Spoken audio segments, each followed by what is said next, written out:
మత్తయి సువార్త 6:23 నీ కన్ను చెడినదైతే నీ దేహమంతయు చీకటిమయమై ఉంటుంది, నీలో ఉన్న వెలుగు చీకటి అయి ఉండిన ఎడల ఆ చీకటి ఎంతో గొప్పది.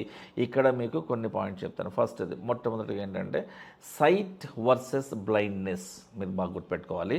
అనగా లైట్ అండ్ డార్క్నెస్ గురించి మాట్లాడుతున్నాడు. Light versus darkness. ఈ లైట్ ఏంటి? వెలుగు. అంటే మనం వెలుగు సంబంధులమై ఉండాలి అంటే పరిశుద్ధతలో జీవించాలి. డార్క్నెస్ అంటే ఏంటి? ఈ లోకపు మర్యాద.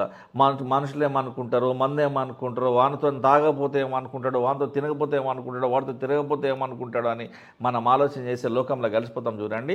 అప్పుడు మనకి బాధ వస్తుంది, శ్రమలు వస్తాయి. ఆ కొంతసేపు బాగుంటుంది, కానీ తర్వాత ఇబ్బంది పడతావు. చీకటి అంటే ఇక్కడ సాతాను లోకము, వెలుగు అంటే వాక్యము, వాక్యం అంటే క్రీస్తు. నీ కంట్లో ఒక రోగం ఉంది అనుకుందాం, నీ కళ్ళు సరిగా లేవు, ఏదో రోగం ఉంది నీ కంటికి. నీ కంట్లో ఏదన్నా రోగం ఉంటే ఏదీ సరిగా కనపడదు. ధనాశ ఉన్నవారందరూ కూడా ఆత్మీయంగా అందులే. కాబట్టి నీ దగ్గర చీకటి అనేటువంటి ఈ డబ్బు లేకపోయినా నీలో క్రీస్తు అనేటువంటి వెలుగు ఉండుట నీకు మేలు అని అర్థం.